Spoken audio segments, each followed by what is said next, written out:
Pretty good. How are you? Good. I don't know if you realize this, but we both have dimples. Yeah, we do.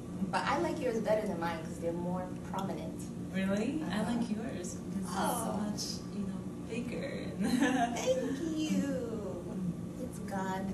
Why don't we start off by talking about how long you've been affiliated with ISS, whether you were working as a graduate assistant or not, and then just get a little bit of information on how you became a GA. Okay, awesome.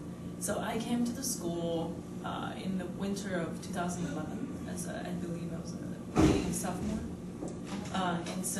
And of course I joined the International Students Orientation and attended this event called a Lunch at American Home. So I was placed in the American lady's home, and this lady was a very active volunteer in the community. And so I approached to her. I said, I just arrived in Fayetteville. I would love to get in touch with people who do volunteer work, and I had some spare time that I can probably do it regularly. And Vicky, the lady, introduced me to Cynthia right outside of her house, and that's how I met Cynthia. And ever since, I joined the training 1, training 2, and then next thing I know is I was here more than I was anywhere else. So yeah, I become very active in volunteering for ICT and iFriend. And then after, I believe it's after about a year, there's a position open as the media assistant for the international culture team.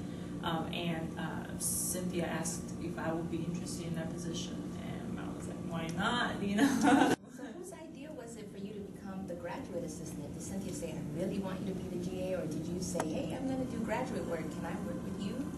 Well, it just sort of worked out itself. I wasn't thinking about coming to grad school if I didn't have that graduate assistant. It's just too expensive for me. I thought I was just going to graduate with my undergrad degree or found a job, but it just happens. There's a position open again as a graduate assistant, and so I applied and I got an interview with Cynthia and Karen, and yeah, it sort of just happened. They hired me afterwards. Okay. I've seen you do so many events and organize them so well with such a great attitude. What are the ones that are closest to your heart? Well, pretty much all of the YOLO events are very close to my heart. The reason why we did this is because we wanted to be at the event. We felt like if we were students, we would love to see events like that. So just giving you a few examples, we usually focus on building relationships or creating new friendships or new conversations. So we try to have an event where people can just kind of share some type of food together, and then just have this very comfortable ambiance to talk to each other. That's a great way of describing it, because when I've attended YOLO events, that's exactly what it's like. It's packed, but it's a really comfortable ambiance. People are texting their friends saying, hey, you should come over. And not just because there's free food, but you really get to meet new people and mingle, and no one feels like an outsider or a stranger. It's really amazing how well your organization makes people feel welcome like that. And I think the best example of that was Coffee for a Cause, where we had coffee from all over the world, or maybe it was the caffeine that made maybe. That would definitely help, yeah. It did feel like a coffee house environment, but with more people standing. And of course this is not a coffee house, but it was so beautiful, and it just you just see all these people with different backgrounds, and they're all treating each other like family. Yeah. I think that's really special, and that's something that a lot of other organizations can't accomplish with their events on campus.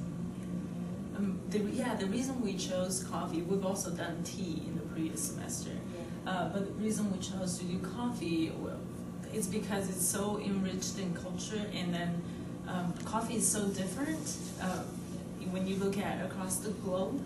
And in America, when you talk about coffee, people think about Starbucks or think about those coffee chain stores, and where you just go and grab a coffee and you go, and you leave for work, or having a really tight schedule or very just speed life.